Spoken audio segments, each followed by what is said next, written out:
meskipun juga telah terjadi kurban kedua. Ini gara-gara siapa? Najar juga Abu Thalib dari keturunan Quraisy. Abu Thalib ini pernah najar. Jadi ketika itu Bu Haji ternyata sudah ada itu Mekah itu, Madinah itu, Mekah itu sudah ada. Artinya belum ada air Zam-Zam, belum ada Ka'bah masih begitu dah. Kalau lihat di gambar yang lama itu belum kayak sekarang, ya kan? Belum seperti sekarang gambarnya itu. Nah artinya Abdul Muthalib itu yang disebut kakeknya Nabi belum lahir. Ini kita Abdul Muthalib, dia najar. Karena waktu itu dia sebagai tukang pengambil air untuk jamaah haji, untuk jamaah haji yang di Mekah. Saya pikir, udah ada syariat haji baru itu. Mungkin tata caranya berbeda. Nah, akhirnya apa? Dia ngambilin air jauh. Tepatnya akhirnya dia dapat ini untuk suruh menggali sumur Jam-Jam yang udah kau kurungan pasir yang udah lama itu, coba digali lagi dah. Jadi kayak dapat satu apa namanya? Ilham. Siti Hajar lari terus air. Nah itu, ya sejarahnya itu belum itu belum. Belum Bu. Belum sampai ke situ. Gali dulu. Itu zaman Nabi Ibrahim itu mah. Itu mah yang Hajar itu Nabi Ibrahim bukan Nabi Muhammad. Itu mah zaman Nabi Ibrahim ketika Hajar itu melihat sebuah fata morgana, Ismail kecil nangis, dia lari ke sana, kita dikarain kayak air. Kalau lihat aspal dari jauh kena sinar matahari kayak ada air, lari ke sono. Sono ternyata nggak ada, lari kemari, Sofa Marwah, ternyata nggak ada juga. Dari kejeknya kaki Nabi Ismail kecil itulah memantullah sebuah air jumjumi yabuya, artinya air ngumpul nggak kemana-mana. Nah itu zaman Nabi Allah Ibrahim. Nah ketika di zaman kemarin terus kan udah berapa abad tahu Bu Haji. Bentuknya bukan waktu itu. Bukan. Berarti sumur Jam-Jamnya udah ada, tapi udah keurung-urungan. Kali apa namanya? Terjadi pembangunan gitu kan? Ya, enggak terjadi abrasi, tertutup ulang. Nah sehingga Abdul Muthalib kakeknya Nabi waktu itu, Nabi belum ada, anaknya Abdul belum ada. Dia najar. Karena ngambil air jauh buat orang yang melakukan di situ, padahal di situ masih ada kubal manat, kubal apa? Apa itu namanya itu? Patung. Masih ada persembahan orang-orang Buddha zaman dulu. Akhirnya apa? Abdul Muthalib najar. Kalau saya punya 10 anak laki-laki, begitu, saya najar, satu akan saya persembahkan, saya potong di dekat Ka'bah ini dengan harapan supaya ada air, ya kan, air Zam-Zam. Ternyata singkat cerita itu yang dari zaman Nabi Ibrahim kemarin ini jauh aja, udah keuruk-urukan. Dia ternyata digali-gali di sekitar situ. Nah ternyata wah ini air Zam-Zam. Karena juga dapat alamat-alamat dalam mimpinya, ya. Akhirnya Jam-Jam ketemu kembali. Nah ada lagi. Nah setelah itu, Abdul Muthalib bayar najar. Dituntut juga bayar najar. Lagi ke sana masih ada Bapak sumur Jam-Jam waktu ke Mekah. Bagaimana? Masih ada sumur Jam-Jam Pak. Saya ada. Iya, saya masih ada. waktu haji masih ada. Saya masuk ke bawah. 98 bawah kan. Sama Ibu dia. Kalau beda 2-3 tahun sama Bu Haji enggak. Bu Haji berapa lagi? 93. Saya 98. Masih ada ya. 97, 98. Turun ke bawah. Masih ada. Saya minum di situ sepuasnya. Sekarang udah nggak ada. Enggak. Ditutup. Adanya sudah keluar tinggal ngambil ya Bu Haji. Dari atas doang sekarang. Pokoknya tinggal minum aja karena di tiap tiang ya ada. Setiap tiang mana ada. Dulu mah kita turun Jam-Jam terus sholat. Sekarang di depan mah sumur Jam-Jam. Sekarang mah kadang dipakai wudhu ya Mia. Kebanyakan banyaknya itu yang di luar ya. Yang belum berangkat mau bayangin doang. Iya. Iya. Nah akhirnya kan digali, setelah ketemu itu ada sumur Jam-Jam yang dulu pernah peninggalan zaman Nabiullah Berarti di situ. Adam, namanya Adam, Ibrahim, Ismail, ketemu digali ulang ketemunya oleh Abdul Muthalib, kakeknya Nabi Muhammad. Makanya dia ngajar, bayar ngajarnya, nah, gitu kan. Ternyata diundi anaknya itu, diundi, begitu diundi jatuhnya kepada Abdullah. Abdullah itu bapaknya Nabi, iya kan? Oh, iya. Ya, gitu sejarah nih. Baru denger ya ceritanya. Baru denger ya? Iya, baru dengar. Abdullah itu bapaknya Nabi. Istrinya ibunya kan namanya Aminah kan? Iya. Nah, Abdullah itu suruh dipotong sebagai persembahan najar bapaknya Abdul Muthalib atau kakeknya Nabi. Nabi belum ada, Abdullah yang dipotong. Iya, belum cerita Nabi ini. Nah, singkat cerita, ibu-ibu yang dirahmati Allah, kalau pakai bahasa itunya mah kelamaan. Singkat cerita, pas diundi jatuh lagi ke Abdullah. Akhirnya orang-orang kan prihatin, orang-orang Makkah prihatin, penasaran masa anak sendiri dipotong. Ibrahim dulu kan motong anaknya Ismail, dia enggak? Ini kan masa anak gua, akhirnya minta pendapat Nujum. Akhirnya Nujum itu orang yang punya ilmu tinggi ya, yang bisa ini pendapat. Jadi akhirnya begini, kalau nanti diundi itu dua aja, Abdullah dengan onta. Abdullah dengan onta. Ya dua aja yang diundi. Kalau keluar Abdullah 10 onta digantinya. Kalau keluar onta ya udah cukup segitu, dipotong lah onta-onta itu untuk persembahannya sebagai ganti daripada najarnya Abdul Muthalib untuk motong anaknya. Nah begitu keluar nama Abdullah, kocoklah 10 dah tuh ya, dikiaskan 10 onta.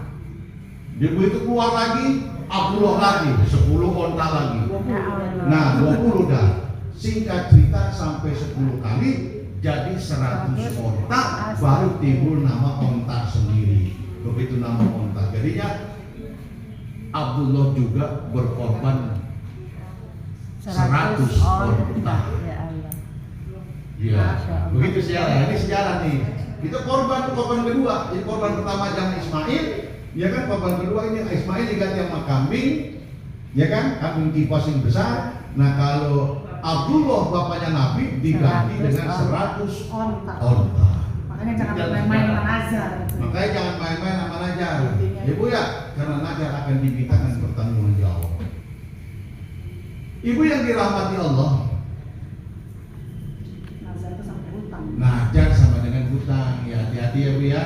Makanya Najar itu hutang kepada Allah. Ya. hutangnya kepada Allah, nanti akan dimintakan. Ibrahim aja suruh potong anak. Kalau najar puasa. Ngomong sembarangan. Aku suka najar Dia puasa. berkorban 100 onta. Najar. Ya kan? Cuman dikit. Begitu ditanya, hei Ibrahim, Nggak bayar berani, najar. najar materi nggak berani. Dulu katanya kamu, ketika ada orang Quraisy Arab menjawab, Ibrahim hebat amat kau berkorban seekor 100 onta. Ya, apa kata Ibrahim? Keluar sifat kemanusiaannya, Ibrahim lupa. Ini diperintah Allah. Jangankan 100 onta, saya kalau punya anak, ya kan, suruh potong, saya potong. Waktu itu dia belum punya anak, ngomongnya jadinya enak. Begitu punya anak ini, saya paham nggak maksudnya? Iya. Paham ya? Iya. Nah, gitu loh. Saya punya utang panci. Makanya orang yang dan keluarga begini hari ini, Hutang sama Hari sama ini. di kampung. korban anak gue yang ini, makanya Iya, setiap tahun satu ada baik. Tahun Gitu. ini. Tahun ini bini gua, tahun ini besok gua, tahun besok bini gua lagi. Semuanya kan anak-anak udah masuk lagi tanggungannya, ya nggak? Kecuali dulu ketika anak masih dalam tanggungan kita. Begitu. Paham ya Bu ya? Kurban adalah salah satu ibadah untuk mendekatkan diri kepada Allah, yaitu dengan mengadakan penyembelihan hewan sapi untuk 7 orang atau kambing untuk 1 orang. Ada pembahasan yang baru beredar yang barangkali jarang kita terima, yang disebarluaskan. Korban 1 kambing untuk 1 keluarga. Bolehkah yang begitu? Boleh. Niatnya Boleh, untuk 1 keluarga. Jadi boleh. Nggak perlu Kita diperdebatkan. banyak. Ya kan? Ada yang masyhur hari ini anak saya yang si A tahun depan si B, gitu kan? Nggak apa-apa juga seperti itu. Kalau setiap tahun niatnya buat keluarga nggak apa-apa. Nggak apa-apa juga, yang penting berkurban. Seorang sahabat namanya Zaid bin Arqam bertanya, ya Rasulullah, ma hadhil adhahi, apa maksudnya uhdiyah kurban itu? Qala, Nabi bersabda, qala sunnata abikum Ibrahim, itulah sunnah bapak kamu Ibrahim. Berarti Nabi sudah menyatakan korban yang kita lakukan sekarang berarti sunnah Nabi Allah Ibrahim itu sunnah bapak kamu Ibrahim. Kita ikut, kita itiba, ya. Sahabat tanya lagi, kalau malah Nabi lihat, ya Rasulullah, apa faedah manfaat dari korban yang kita persembahkan itu? Nabi bersabda, bikulli sya'ratin hasanah, tiap-tiap rambutnya, tiap-tiap bulunya kambing itu, siapa yang mau ngitung bulu kambing? Ya kan? Sampai kapan? Kulli sya'ratin hasanah, tiap-tiap satu bulu kambing itu memperoleh satu kebajikan. Berapa juta, berapa juta itu bulu kambing, ya kan? Demikian pahala bagi yang berkorban, dan lebih lanjut kata Nabi, barang siapa yang berkorban dengan ikhlas dan semata-mata karena Allah, maka kurbannya itu menjadi pendinding baginya dari api neraka. Tuh, korban kita yang menghalangi kita dari sentuhan api neraka. Makanya kalau ada kemampuan, aku udah jangan anu-anu dah, ya kumpulin apa, ya kan? Kalau kita korban sama anak terus itu nggak apa-apa. Nggak apa-apa. Dikorbanin. Itu hadiah luar biasa. Tahu umpamanya anak mau belanja bapaknya. Iya, Dan boleh. dia apa-apa, nggak Boleh. ada bilang. Iya. Anak soleha itu Iya. namanya. Iya, anak soleha. Bagaimana untuk yang mengorbankan, apa kepalanya? Pahalanya mengorbankan dapat, ibunya dapat. Sama dengan puasa sunnah ini, puasa sunnah, terus orang lagi puasa sunnah, ibu-ibu bawain apa tuh makanan. Oh, buat Pak Ustadz Judi dam, lagi puasa sunnah Senin Kemis. Dia masih bawain rumahnya nih, apa singkong rebus, ya kan? Apa abu, apa Kue bugis. Nah, ibu dapat pahala, ya kan? Sama dengan pahalanya yang lagi puasa, tanpa dikurangi sedikit pun. Hadisnya sama itu. Seperti itu tadi yang dikorbankan oleh anaknya, atau bapak mengorbankan untuk anaknya, dibolak-balik sama. Nenek tahun ini kita bapak di sono, nenek di sini. Kaya ada, miskin pun tidak, atau sederhana kan? Namun dengan kesederhanaannya itu, ia tetap rajin menunaikan ibadah kurban setiap bulan Zulhijjah. Beberapa waktu setelah saudaranya meninggal dunia, Syekh Ahmad bin Ishaq ini mengerjakan sholat 2 rakaat di Masjidil Haram, lalu berdoa, ya Allah, perlihatkanlah dalam mimpiku tentang keadaan saudaraku. Aku ingin menanyakan perihal keadaannya di akhirat. Ibu, orang tua yang meninggal, pengen gak dimimpiin? Ya, minta kepada Allah tuh dengan caranya nanti, ya kan? Mimpikan bagaimana orang tuaku, bagaimana saudaraku. Ini ada sejarahnya. Nah, akhirnya dia mimpi, ya kan? Kemudian dalam keadaan masih berwudu, Syekh Ahmad bin Ishaq, namanya Syekh Ahmad bin Ishaq, bukan orang sembarangan ini, ya orang-orang sufi, ya, orang-orang yang dekat kepada Allah. Tertidur, maka dia tidur, disaksikan dalam mimpinya bahwa seperti kiamat telah tiba, umat manusia dibangkitkan dari kuburnya semua. Wah, bumi udah kacau balau dah. Ya seperti dalam surat itu dah. Ya, udah kayak gunung, udah kayak apa tuh? Gunung udah kayak kapas berterbangan. Ya seperti itu. Setelah itu aku dapat saudaraku, muncullah saudaranya si Fulan, nah katakan begitu namanya, yang rajin berkorban itu sedang menunggang kuda berwarna abu-abu yang gagah dan sangat indah. Sekelilingnya terdapat pula kuda-kuda yang sangat bagus. Maka kutanyakan kepadanya, wahai saudaraku, mengapa engkau sangat ceria hari ini? Apa yang telah engkau perbuat? Apa yang telah Allah perbuat kepadamu? Saudaranya yang fakir miskin itu, yang rajin berkorban itu menjawab, Allah telah mengampuni dosa-dosaku. Saudaranya yang fakir, Allah telah mengampuni dosa-dosa. Si Ahmad tanya lagi, apa yang menyebabkan dosa-dosamu diampuni? Sebab aku telah menyedekahkan 1 dirham di jalan Allah kepada seorang perempuan tua. Artinya apa? Ya, gara-gara saudara. Ya kan? Saya Ahmad nanya lagi, lalu apa artinya kuda-kudamu yang bagus-bagus ini? Di belakang kuda yang dia naikin itu, dia tumpangi, kuda yang dia naikin, tumpangin kuda Bang. Motor tumpangin kuda, Tunggangi. tunggangi ya. Di sebelahnya kuda-kuda yang bagus-bagus. Kemudian saudara itu nanya, apa arti kuda-kuda yang bagus ini? Saudara yang sudah meninggal itu, itulah kurban-kurbanku sewaktu di dunia, dan kuda yang kutuban ini adalah balasan dari Allah dari binatang yang pertama kali aku kurbankan. Oh enak men, kudanya nyebrang jembatan Siratul Mustaqim. Sekarang kamu mau kemana? Saudara yang parkir menjawab, aku diperintahkan agar ke surga. Tiba-tiba saudara yang rajin berkurban setiap tahunnya itu menghilang entah kemana, dan seketika itu pula saudaranya si Ahmad bin Ishaq terbangun dari tidurnya. Luar biasa, sudah diperingatkan seperti itu ya Allah. Ibu udah korban pernah? Nah, ya kan? Korban perasaan Pak Ustaz. Iya. Saya dulu sekali cuma di Bekasi Pak. Iya. Kalau masih ada, apakah wajib setiap tahun? Ya kan? Kalau memang mampu, silakan. Dengan demikian jelas sudah bahwa titik terakhir ibadah kurban yang disunahkan oleh agama kita adalah untuk kepentingan kita sendiri, bukan untuk kepentingan orang lain, bukan pula untuk Allah. Karena Al-Quranul Karim dengan tegas menyatakan tidak sampai daging dan darah kurban itu kepada Allah, tapi yang akan sampai yang diterima oleh Allah ketaatan kita, ketakwaan kita, ketaatan kita untuk melaksanakan kurban yang menurut ajaran Rasulullah merupakan satu amal yang sangat disenangi oleh Allah. Ya kan? Amal yang sangat disenangi oleh Allah. Darah dagingnya tidak sampai kepada Allah.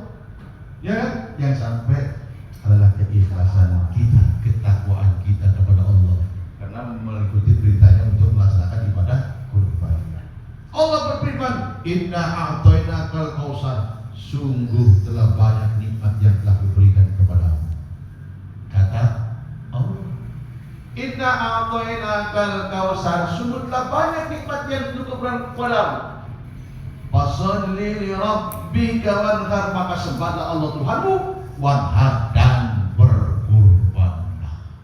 Makanya hadis yang dari di awal tadi, kalau orang yang mampu enggak korban, jangan dekat-dekat dengan masjid, kayak diusir begitu ya. Kalau mampu, kok nggak mau korban? Kecuali emang nggak mampu. Padahal korban itu banyak. Mampu kambing, mampu sapi, nggak mampu sapi, korban yang lain aja tuh apa tuh? Entok, soang. Saya kasih siapa Pak Haji? Kesedekahin ke siapa? Sedekahin bertetangga, lu korban juga, niatnya korbannya ini, entok soang. Enggak apa-apa, nah, saya berkorban, tapi bukan makan untuk sendiri. Sisain sedikit sendirinya, ya kasih tetangganya itu yang kesusahan, yang lagi makan gegara rahunya, itu pun masuk dengan berkorban. Pahalanya ya tentu beda, iya kan? Berkorban. Dan ketika Nabi Musa pernah tanya kepada Allah tentang ibadah, mana ya Allah yang kau sukai? Ya kan? Apakah sholatmu? Bukan. Sholatmu hanya untukmu, dan sholatmu buatmu mencegah dari perbuatan keji dan munkar. Apakah zikirku ya Allah? Kata Nabi Musa. Bukan zikirmu itu hanya untukmu, karena zikir membuat kamu menjadi tenang. Apakah puasaku ya Allah? Bukan. Puasamu itu untukmu, dengan puasa melatih dirimu untuk mengekang hawa nafsu. Kalau gitu, mana amal ibadah aku yang kau sukai? Ketika kau memberikan kepada saudara yang memang lagi kekurangan, atau kau bersedekah, ya kan? Atau memberikan makan kepada saudara, itu aku ada di sisi. Kemarin perlu dikasih tahu, ya Bu ya. Masya Allah, itu Bu. Artinya begini, kalau kita korban nggak mampu semua nih, ya udah Pak, matang ayam aja dah, gue bagi-bagi tetangga gua, bisa masuk dalam kategori niatnya korban juga. Ya. Kalau pakai uang gitu kita korban nggak pakai uang, kasih saudara-saudara atau tetangga gitu, gimana? Bisa Itu mengasih namanya, niatnya ngasih, niatnya ya, niatnya sodako. Maksudnya bukan sama korban sapi atau kambing, beda, cuma pengertian kecilnya. Paham maksudnya? Pengertian kecilnya, saya berkorban saya entok untuk Iya. bagi tetangga.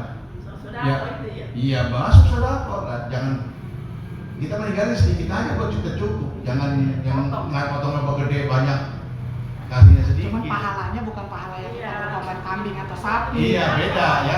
Sekarang kan makin besar, makin banyak korbannya kan makin banyak pahalanya kan begitu. Iya, yang pakai sedikit ya sedikit lah. Pak, Pak Haji saya mau tanya. Iya.